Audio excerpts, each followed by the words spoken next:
What's up, everybody? Coach Joe Strong here to bring you another great episode of the Business of Strength podcast, where you could hear the interviews, tips, and tools to turn your passion for strength into a profitable business you will love. Just a reminder, September 19th and 20th, the annual Business of Strength Strongest Year Retreat in beautiful sunny Scottsdale, Arizona is happening. It's 2 days of jam-packed learning, networking, and fun. This is a retreat in the true sense of the word.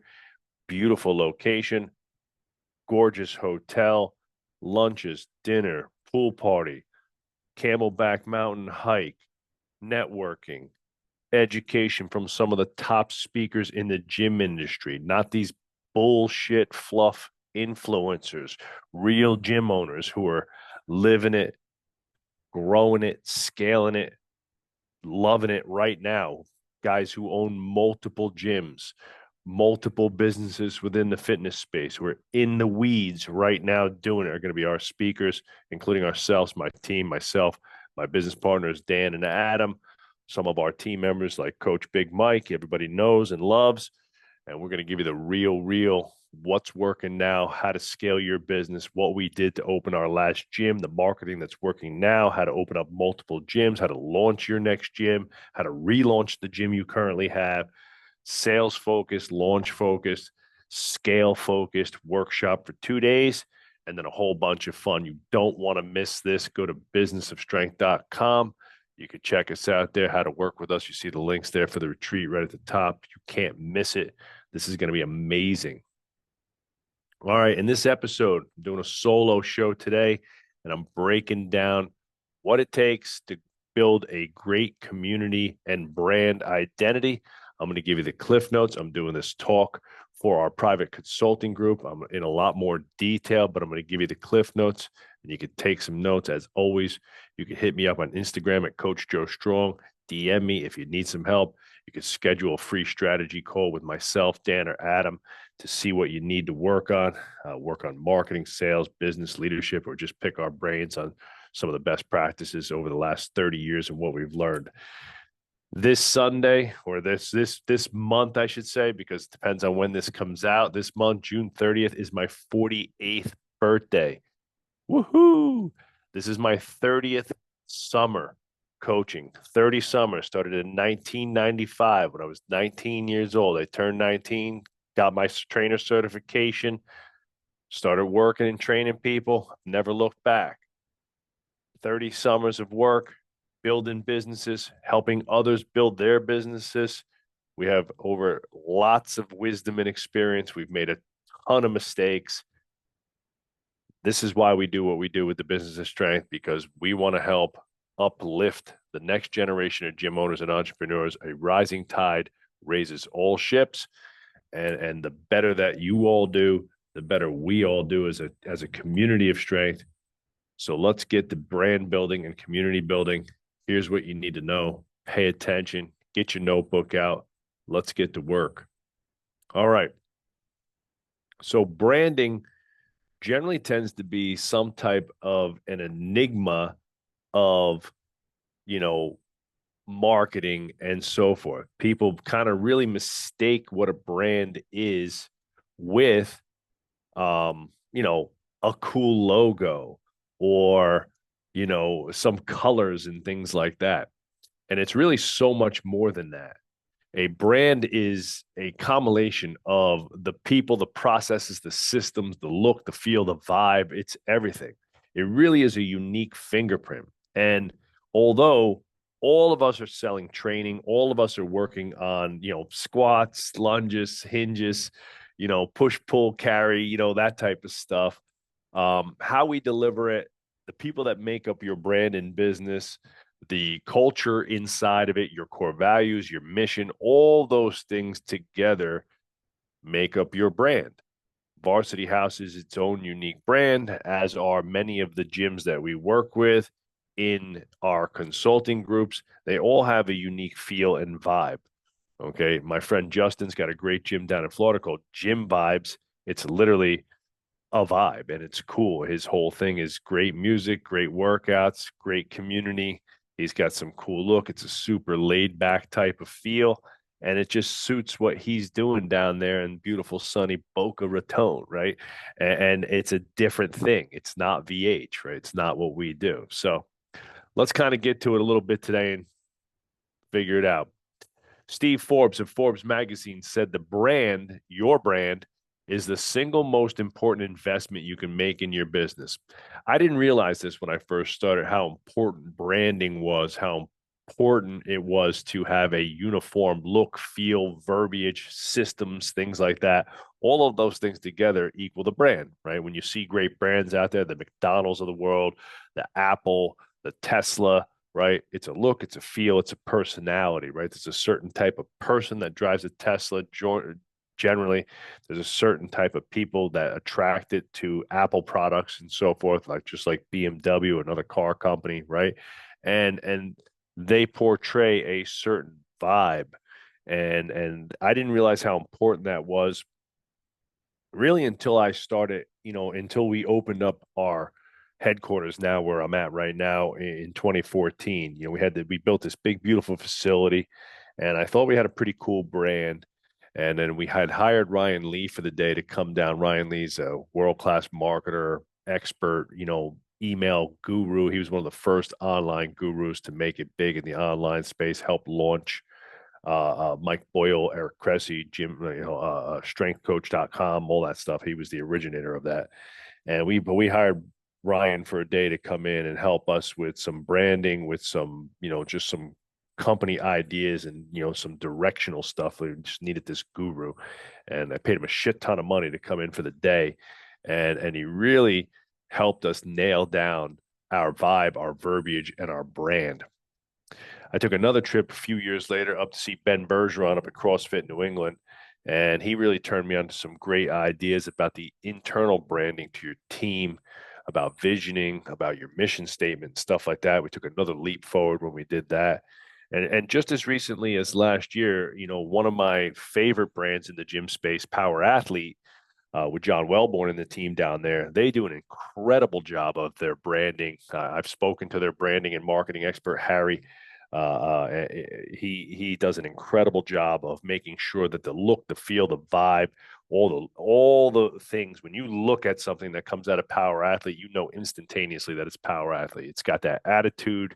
It's got that, I like to call that batitude, or or as John would say, a bunch of fucking Jersey momos.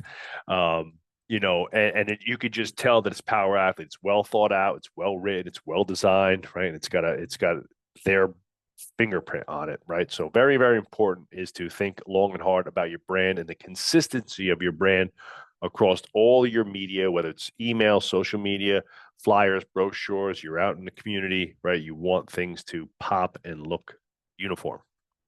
So what are we going to learn? We're going to highlight the crucial role of a robust community and brand identity for driving success. A strong brand identity can foster member loyalty, differentiate your gym, and create a sense of belonging for members, right? People are attracted to a certain vibe. And this is why two gyms can exist in the same town. Maybe one's a private personal training studio and the other one's like a fun CrossFit style gym or like a class-based gym. And they could both be very successful because one's going to attract a certain type of people that's looking for a certain type of training, a vibe, the music, the people, and one's looking for something different, right? And that happens all the time. Here in New Jersey, sometimes there's 10 gyms in a town, right? And many of them will be doing pretty well. So what are some of the importance of a strong brand and strong brand identity? Well,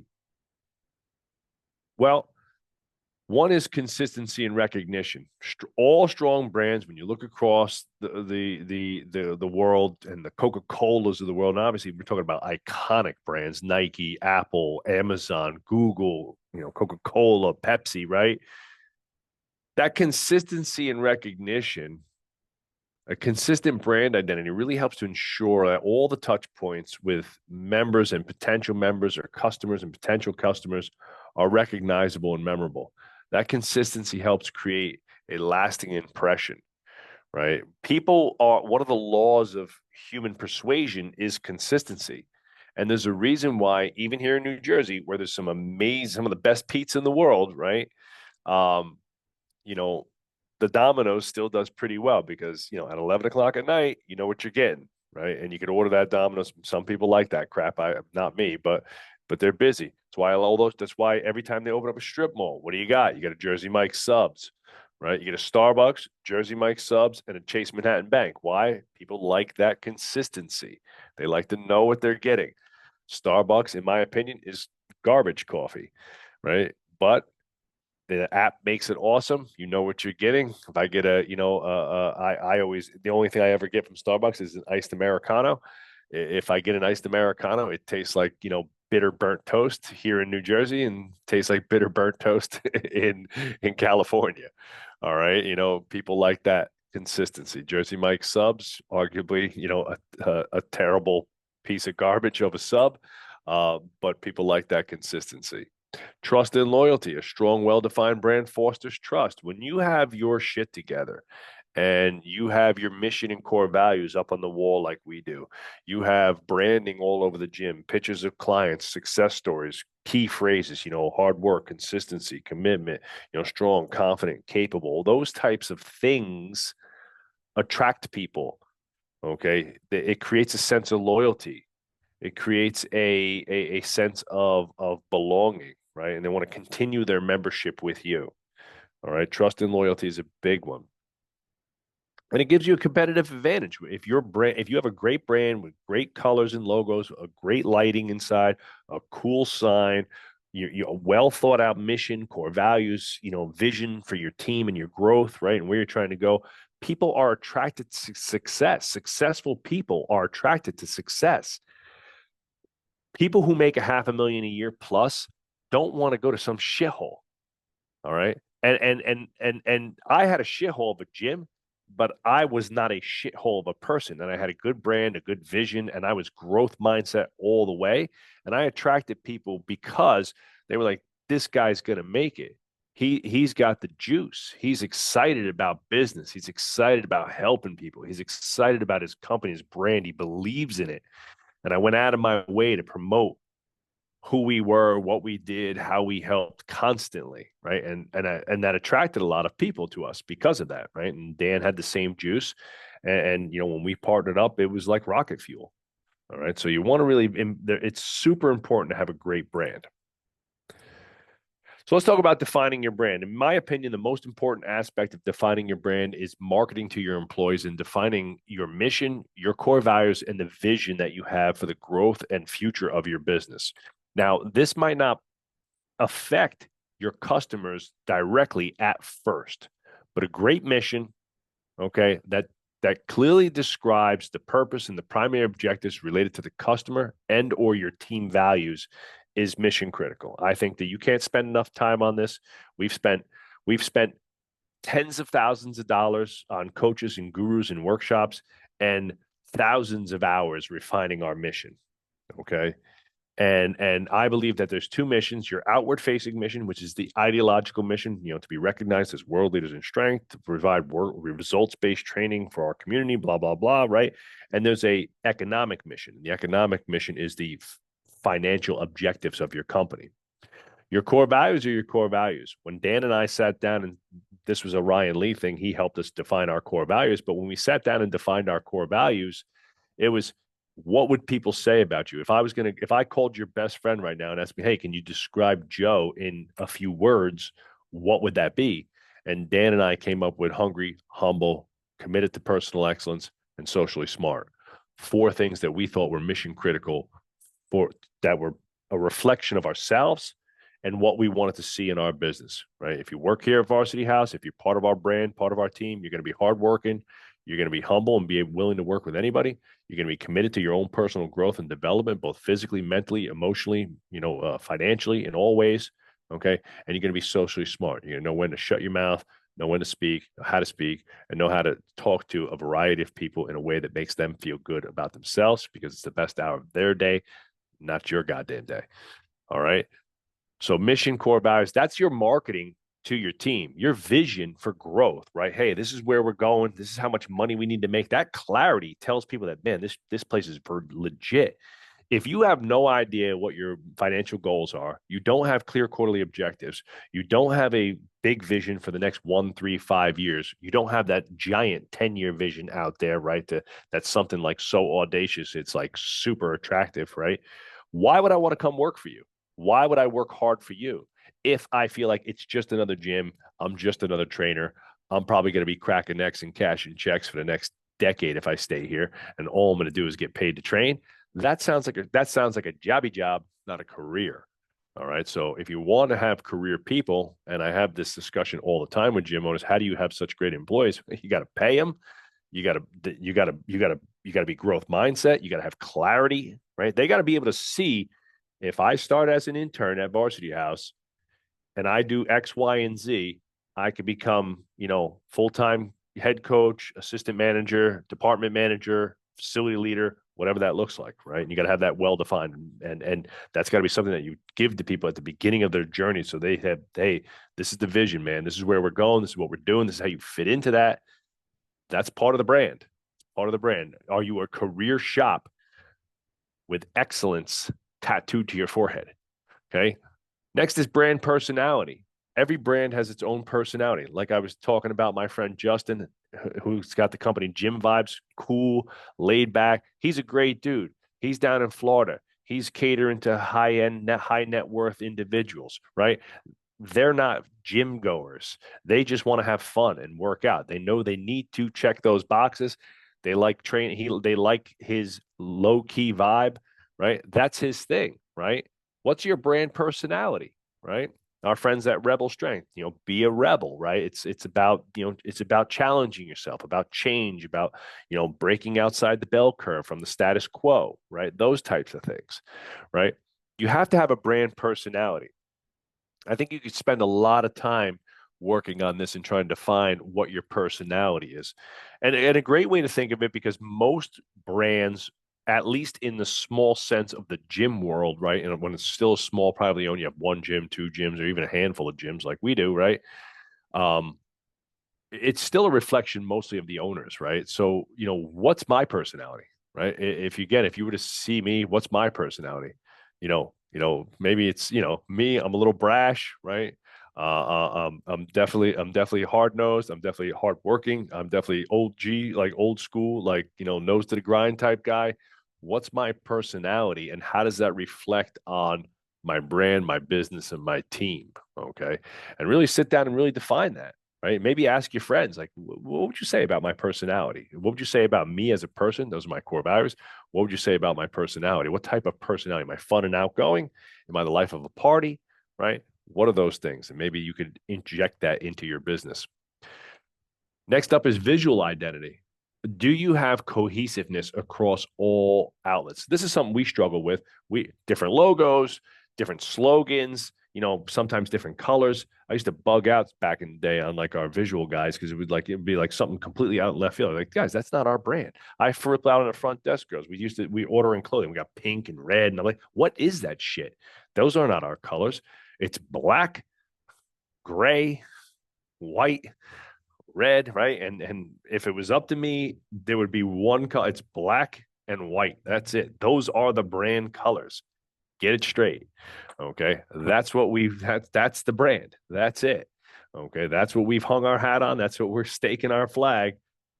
Stick with it, right? Make sure there's cohesiveness across the platforms. All your icons, your Facebook icons, your YouTube icons, your Google icons, right? All the things.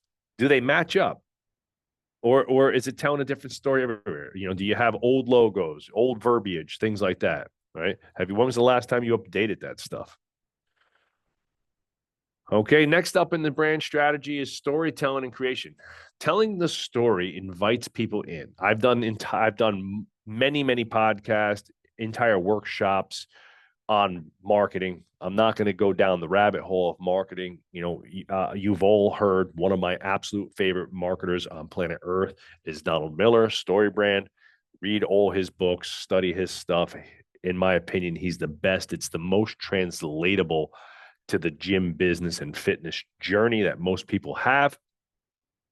Tell your story. And this is something that I spoke to a gym owner recently about telling their origin story. He had an amazing story of his gym and his created and the struggles he's had and how many people he's helped. I was like, well, when was the last time he told that story?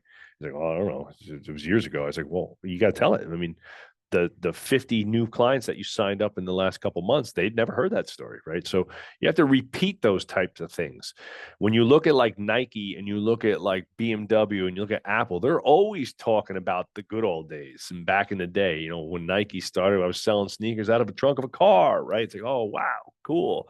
You know, they tell us, they wrote a whole documentary about how they signed Michael Jordan, you know, to the first ever giant shoe deal and so forth, right? They made a movie out of that, right? So make sure that you're telling those stories. Stories, the words, those are attract people. Everybody's attracted to a great story. If you got a garage gym startup story, you should be telling that shit all the time.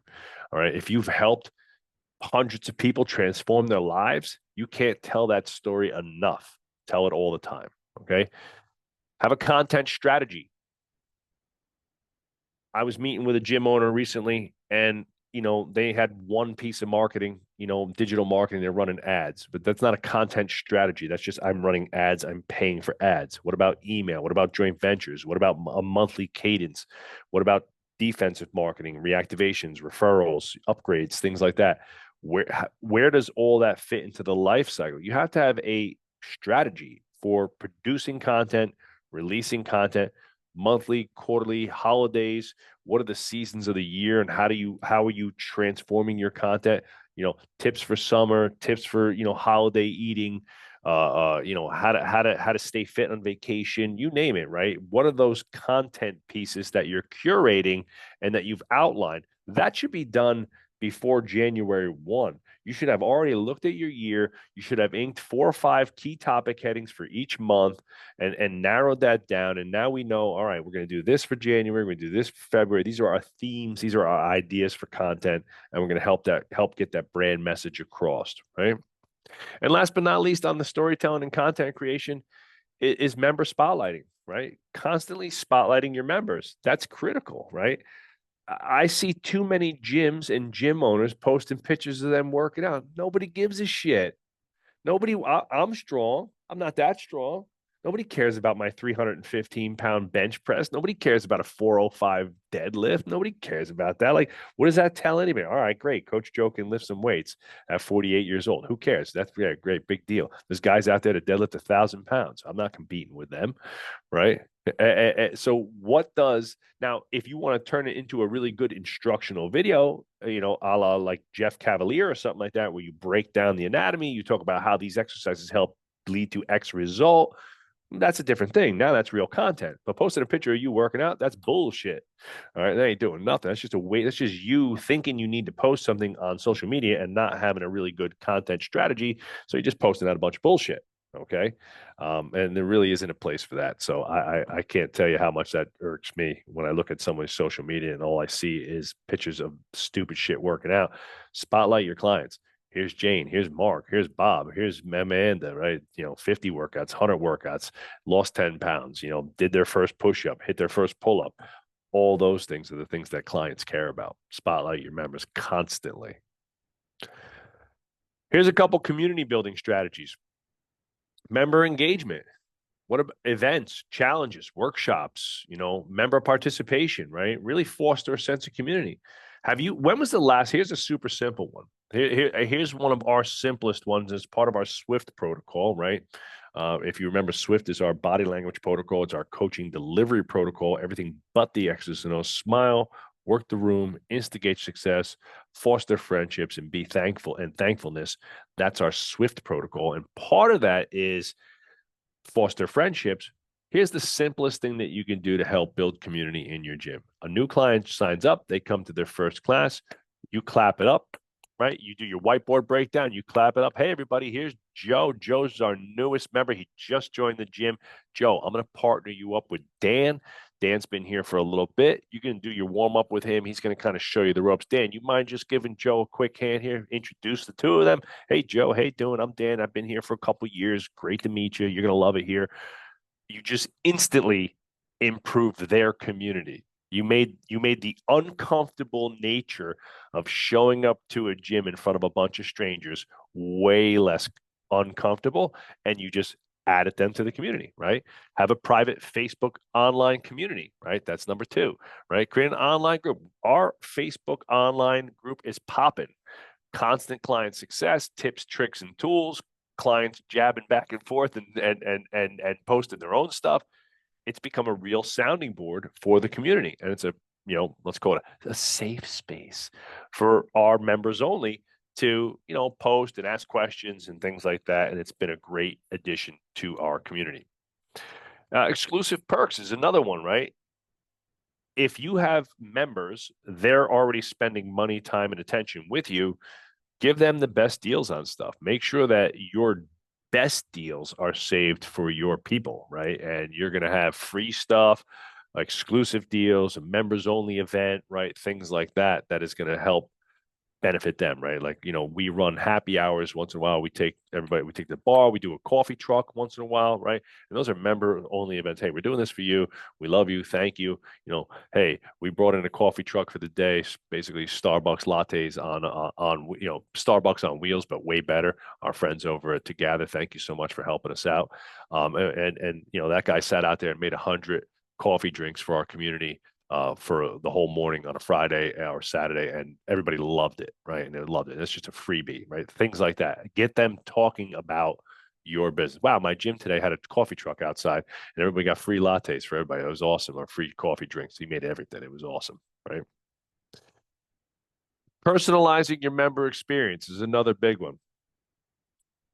You know, when you look at like Apple and the Apple Store and the personalization, the branding, the marketing, the packaging that comes with that, right? It's a really, it's an experience, right?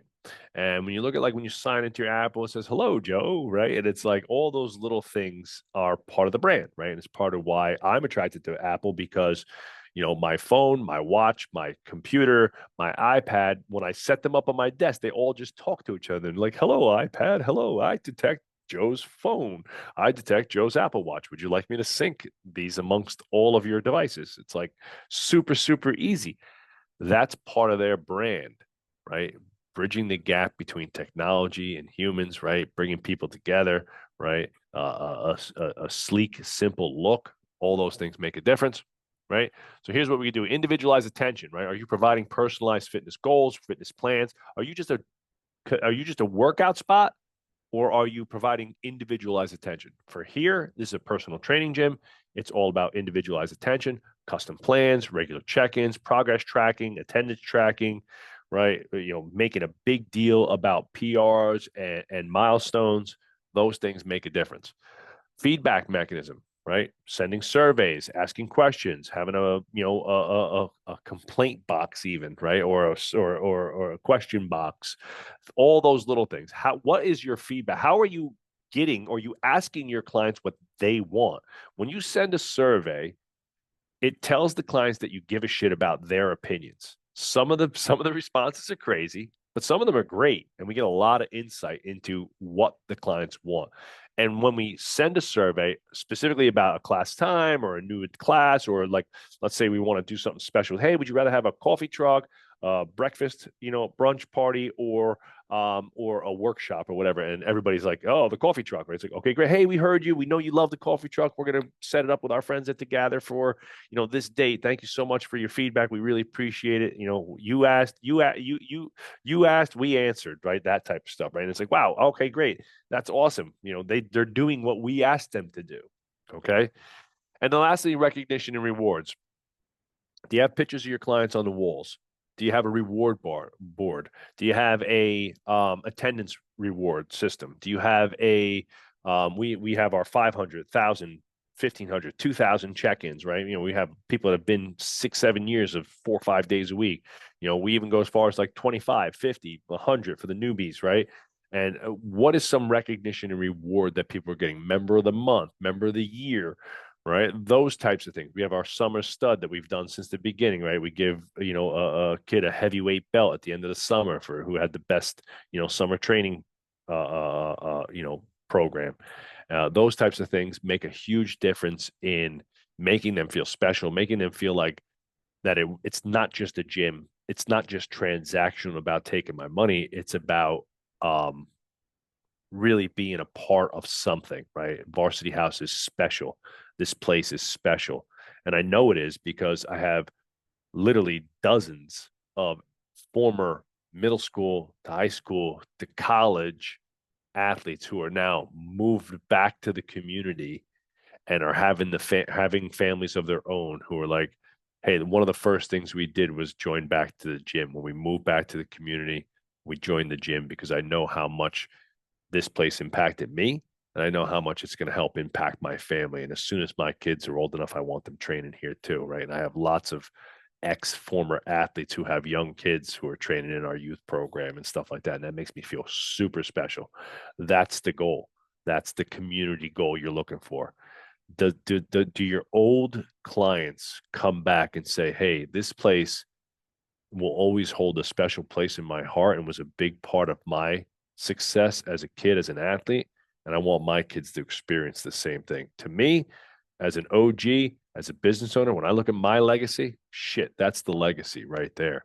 Right. I said, man, we've built a special place in the community where people can come and better themselves. And they think so highly of it that they bring their kids, the next generation. You think of like a great barbershop in town, right? Like there was a place in my old town called Jimmy's, right? My grandfather went there, my dad went there, and I remember him taking me there for my first haircut when I was a little boy, right? And we used to go there on like a Sunday and we'd sit in the chairs. It was like old school, smelled like that blue stuff that they use. I forget, like Aqua Velva, right? And like all the OG Italian hair barbers had their hair slicked back and stuff like that. And we used to just sit there and wait, and you'd wait your turn and they call you up. And I remember going up to the chair, and it was like a, four generations of families would go there, right? Because he created a special community, right? Brand consistency across all platforms. We talked about that. Website and social media, your in-gym experience. This is something we work on a lot, is the in-gym experience. Does it reflect the brand identity, the greatness of your brand, the decor, staff uniform, signage? Is there some uniformity? When I walk into our gyms, is there uniformity? And we're working on that still, right? We open headquarters is its own unique brand because here we have a lot of a different offers, and this could never be replicated. But as we open up our smaller custom personal training small group training studios, we have nailed that brand with the opening of our second location, and now we will have a much more uniform look across the board as we move forward. And we're going to do some stuff to the original one to change it up to a Ridgewood shop just to get it on brand with the rest of them and what we think is the brand moving forward. So lots of cues, lots of things to think about there. Your in-gym experience, do people speak the same language? One of the best compliments that Dan used to get when coaches would come like watch a session for their athletes, said, man, you guys are like the Trojan army. Everybody's coaching the same way, cueing the same way. You all look like professional coaches. That was very important to me. I know how, for lack of a better term, worked in a lot of gyms where there was a tremendous amount of slapdickery, right? And people were all misdressed, coaching their own systems, doing things completely different. And it was like, man, that just looks like a pile of shit. And that's terrible brand. It's terrible for your company, right? They're not company people. Like any gym right now, if you're listening, if you got 1099 contractors, you don't have a brand. If you have nothing but 1099 contractors and you don't have employees, you don't have a brand. You don't have a brand. There's no uniformity there because they don't care about your brand. That can't happen because they're working for their own brand. All right, my opinion. And lastly, your marketing materials. Does stuff look uniform? Same type of verbiage, same type of vibe, look, feel. Like, is it white? Is it black? Are these logos, right? The style of font, right? And that type of stuff is important. Collaborations and partnerships, right? Your brand it extends beyond the four walls of your gym, and partnering with local businesses shows a brand that cares about the community and uplifting other small businesses and is inclusive and not afraid to to do business and give business to others. Do you partner with other influencers? And I say industry influencers, but it doesn't have to be like, I don't mean influencers like Juju Mufu, and no offense to him, I think he's funny as hell. I mean, like influences in your community mostly, right? Like doctors, chiros, physical therapists, stretch places. Are there other great community influencers that can enhance the credibility and attract new members? All right. Who's got the bag in your community? We do this on a weekly basis. We do something called an angel list in our gyms, in our sales huddle. And it's, who are we calling? You know, what clients are missing and who needs some love, who's hit some milestones, and who in the community can help us grow, right? Whether it's like, hey, if we met the mayor, if we joined the chamber, do we know the police chief? Do we know the fire chief? Hey, a new physical therapy shop just opened up in town. Have we gone and introduced ourselves? Like stuff like that, right? And last but not least, there's community involvement. Participating in local events shows you care. Remember, if you're a brick and mortar gym, you're a community beacon. You're already attracting people to a space consistently. More people frequent a gym more than just about any other place. Like, what other retail style of business do people go to, 3, 4, 5, 6 times a week?